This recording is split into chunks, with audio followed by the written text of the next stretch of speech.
Toujours au sujet de cette 15e édition du Forum Medays, je propose cet entretien réalisé par Ilham Barrada.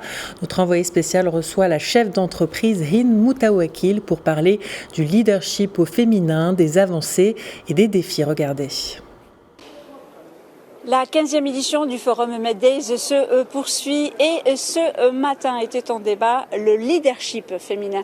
Et moi, j'ai le plaisir d'avoir à mes côtés Hind Moutawakil, le chef d'entreprise marocaine. Hind Moutawakil, merci beaucoup d'avoir accepté notre invitation. En plus d'être chef d'entreprise, vous avez animé justement ce panel magnifique donc de ces expériences que nous ont témoigné ces femmes. Tout d'abord, un premier ressenti donc à la sortie de ce panel. Alors un ressenti très positif parce que il faut dire que ces jeunes femmes qui venaient d'un peu partout sur notre continent ont été porteuses d'un formidable message d'espoir. Je voudrais avant toute chose rappeler que notre pays a initié de magnifiques avancées, notamment en matière des droits de la femme et du code de la famille. D'ailleurs à l'heure à laquelle je vous parle, il est important pour moi de dire que une marche très importante initiée par notre roi, Sa Majesté le roi Mohammed VI, que Dieu l'assiste, prévoyant une réforme profonde et globale de cette fameuse Moudouana. Alors bien entendu qu'elle est très importante, bien entendu que nous sommes ravis de ces avancées, mais il nous appartiendra aussi de les accompagner à condition que nous soyons prêts. Et donc ça demande aussi toute une évolution, tout un changement dans les mentalités, le poids du dogme parfois, de la religion et d'une vision patriarcale. Donc oui, un formidable message d'espoir, de belles choses nous attendent, nous, femmes marocaines, mais à condition que les hommes aussi fassent partie de cette ronde vertueuse.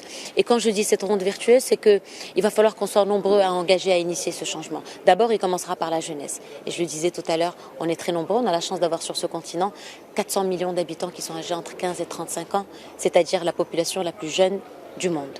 Ça, c'est un formidable espoir. Ce changement, il commencera par elle. Puis, bien entendu, je ne peux pas parler de femmes et d'inclusion sans parler de choses qui doivent aussi être initiées au niveau des autorités, au niveau de nos gouvernements. C'est-à-dire que c'est une danse qui doit, je dis danse parce que c'est une danse à deux, femmes et hommes ensemble, pour initier des politiques inclusives, des stratégies d'empowerment.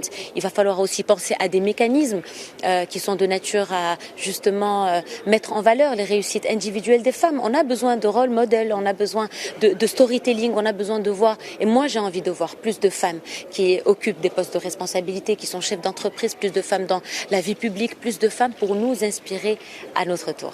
Alors, Hind Moutawakil, quand je le disais, donc vous avez témoigné aujourd'hui aussi de votre expérience en tant que leadership féminin, parce que vous êtes chef d'entreprise et vous travaillez justement dans l'enseignement supérieur. Une des tables rondes justement de ce Medays qui parle de polycrise et de polymonde était l'éducation. Et non seulement l'éducation, mais vous travaillez aussi puisque vous accueillez de nombreux étudiants, bien sûr marocains, mais également de notre continent. Comment vous estimez pouvoir travailler justement, vous en tant qu'entreprise marocaine qui travaille dans la formation, dans l'éducation, avec justement les autres pays amis et frères donc du Maroc qui sont présents sur le continent africain?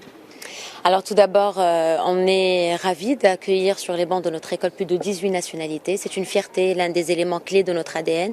Et Super H s'honore de contribuer à la vision de Sa Majesté de construire une Afrique jeune et pleinement tournée vers l'entrepreneuriat. C'est ensemble qu'on va y arriver. Le Maroc tout seul dans son coin et l'Afrique du Sud et le Niger tout seul ne vont pas pouvoir faire des choses exceptionnelles. Quand je dis exceptionnelles, c'est qu'on en est capable. Encore une fois, la plus belle jeunesse du monde entier est sur ce continent. Alors oui, il y a une urgence et je suis aussi venue ici pour témoigner de cette urgence d'investir dans l'éducation et ce n'est pas un luxe au regard de ces chiffres.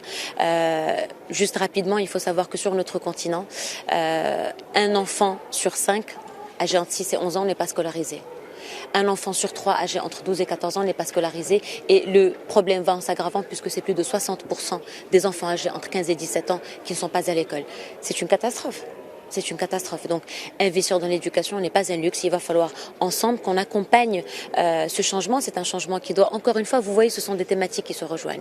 C'est un changement qui est multipartite. Il va falloir aussi que nous, sous l'impulsion de Sa Majesté, que nous construisions ensemble un Maroc plus fort en termes d'éducation. Et aujourd'hui, je suis fière de vous dire que le Maroc est devenu une vraie plateforme pour les études supérieures. Nous sommes devenus une terre d'études. Nous recevons des milliers d'étudiants subsahariens qui choisissent le Maroc comme terre d'accueil et terre d'études. Donc il y a une dynamique à construire ensemble sur ce pays. Moi je me rappelle, j'ai eu la chance d'étudier en France et sans le vouloir, je suis devenue une ambassadrice de la France. Aujourd'hui, le Maroc a rendez-vous avec son histoire et ces étudiants subsahariens qui viennent de tous les 4 coins de notre beau continent, qui viennent étudier aussi au Maroc, seront aussi demain les meilleurs ambassadeurs du Maroc. Il faut qu'ils viennent ici pour voir quelles sont les best practices, qu'est-ce qu'on fait de bien et qu'ils soient capables d'être nos meilleurs ambassadeurs sur le continent pour aller justement témoigner de cette énergie que nous sommes en train de déployer ensemble sur le Maroc. Hind Moutawakel, merci d'être une grande ambassadrice donc du leadership féminin marocain. Merci beaucoup d'avoir accepté notre invitation et je rappelle que vous êtes une chef d'entreprise marocaine et que vous étiez donc à Tanger dans le cadre de la 15e édition du Forum MEDES qui se poursuit jusqu'au samedi 18 novembre.